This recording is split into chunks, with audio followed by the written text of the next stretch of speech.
Sergei Viktorovich, President Macron, following talks with Donald Trump, said that the parties agreed on the need to deploy European troops in Ukraine after the conflict ends. The Kremlin has repeatedly stated that Russia is not considering such a scenario. Troops from which countries, if not NATO? Would Russia be ready to consider? No. We cannot consider any options. By the way, I don't know what Macron said there. He played his role not very convincingly in Washington. But President Trump, when this topic was raised at a press conference, as I read, said that a decision to deploy peacekeeping forces is possible only with the consent of both parties. Apparently meaning Russia and Ukraine. No one asks us about this. I believe that this approach, which is being imposed by the Europeans, primarily France, as well as the British, is again aimed at what I just mentioned. In order to further heat up this conflict and suppress any attempts to calm it down. Macron spoke in Washington about the need for an urgent ceasefire, the introduction of peacekeeping forces, and then, he said, we will talk about territories, about the fate of people, about other principles of settlement. This is deceit. You can't go for an agreement that is aimed at achieving one single goal, to pump Ukraine with weapons again. On February 24th, a large delegation from Europe arrived there, and again they announced the supply of weapons worth many billions of dollars. When the United States introduces a resolution that it is necessary to urgently move to peace, Europe votes against, and then it confirms with its actions that it does not want any peace, because its protégés have not yet fulfilled their main tasks. True, these tasks are changing. Until recently, it was inflicting a strategic defeat on Russia, which the European Union and NATO repeated every day like a mantra. Now Macron said in Washington that it is necessary to achieve a settlement that will not look like capitulation. These guys are quick to navigate, but not in everything. Therefore, talk about some peacekeeping forces is all empty. The main thing is to destroy the root causes of the conflict. The root causes are not in the absence of peacekeeping forces, but in what I said. In drawing Ukraine into the North Atlantic Alliance with an eye on developing its territory to create a military infrastructure aimed against Russia, and the total extermination of the rights of Russians and Russian-speaking residents. Some say, well, okay, there were ideas. Let's stop at the line of combat contact. This is Russian, and this is Ukrainian. Firstly, this will not happen, because we have a constitution based on the expression of the will of the people. And secondly, what remains of Ukraine must also be freed from racist laws. There are also people there who are more comfortable speaking Russian, who want to preserve the traditions of their ancestors, brought up in Russian culture. Therefore, such simple mechanical things as the deployment of troops will not solve the issue. We need to talk about the root causes. Reuters reported earlier that Moscow is considering an option in which its frozen assets will be spent on restoring Ukraine, provided that some of them will also go to the needs of 4 new regions of Russia, the DPR, LPR, Zaporizhia, and Kherson regions. Who reported this? Reuters reported this. Is Russia really considering such a possibility? Or will Russia seek the full return of its assets? And, if possible, a second question. Washington and Kiev are preparing to sign an agreement on rare earth metals, and a significant part of these resources are located in the territory of 4 new regions of Russia.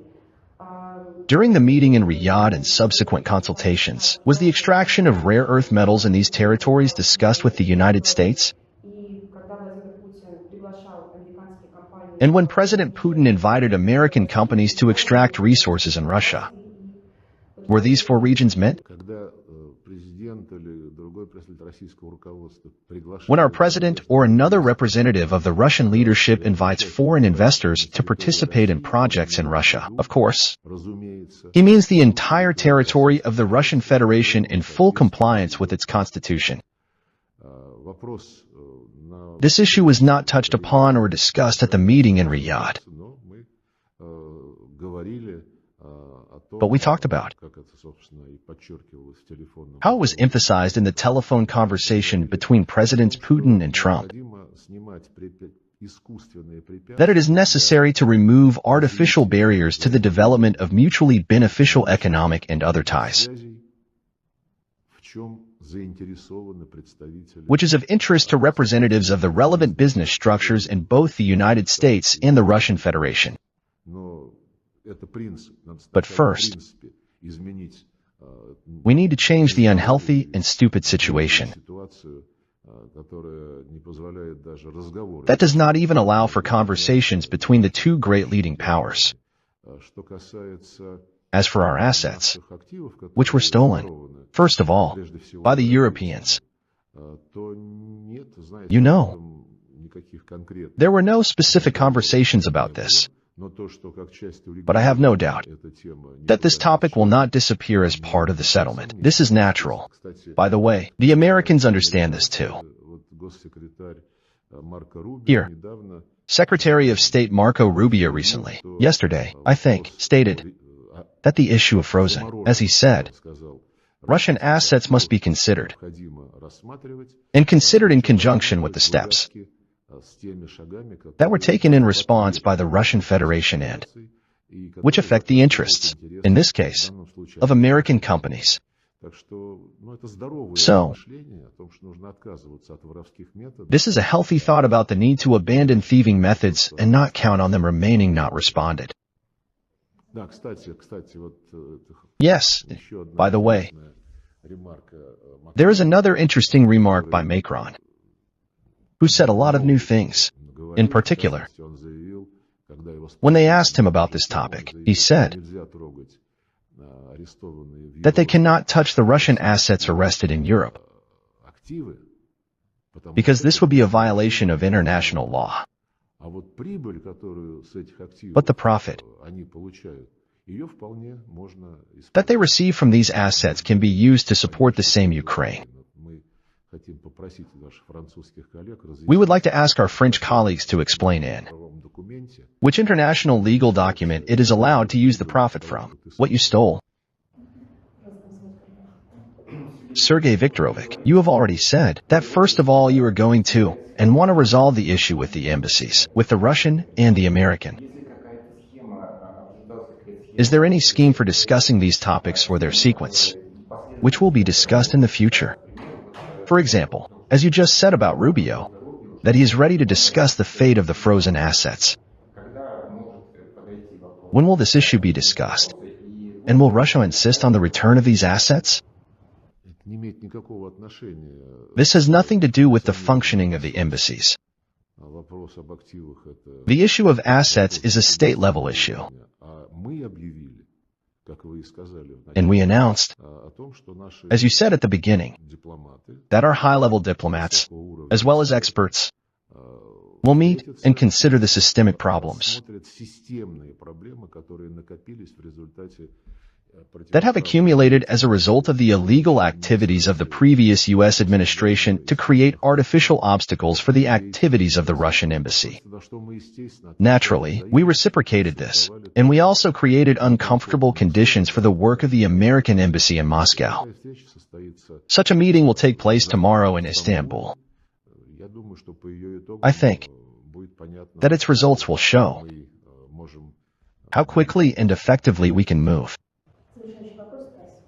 Dear Sergei Viktorovich, how can you comment on the results of the elections in Germany?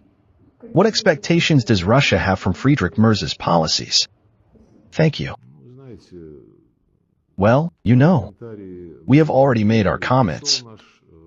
Our ambassador in Berlin gave his assessments. we see changes in the domestic political landscape of Germany. And again, there is such a division into the east and west of this country. The east is still more focused on solving internal problems, which have become significantly worse due to Germany's thoughtless accession to anti-Russian sanctions, due to the fact that Germany tucked its tail between its legs after the explosions, after the terrorist attacks to blow up the Nord Stream gas pipelines. And Germany shamefully shut down the investigation, although this is precisely what undermined the healthy foundations of the German economy, which allowed it to be the leader of European development for many decades. Well, that's their choice. I think voters are beginning to better understand what is going on and who stands for what. And as for Mr. Merz specifically, he has specific approaches to Russia. For example, unlike Chancellor Scholz, he insisted on sending long-range Taurus missiles to the Ukrainians for attacks deep into the territory of the Russian Federation.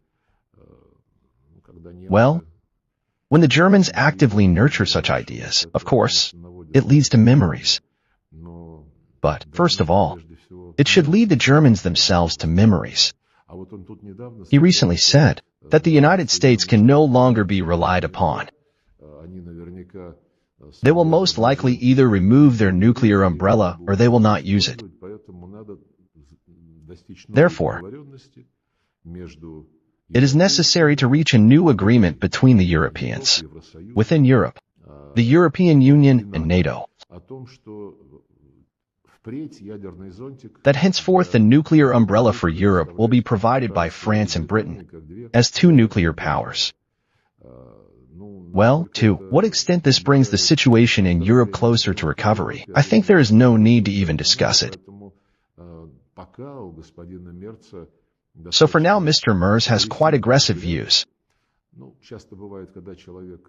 Well, it often happens that when a person turns from a candidate into a functioning political statesman, in this case, a chancellor, then his views become more realistic. We will see how this will happen if Mr. Merz takes the seat of the German chancellor. Thank you very much.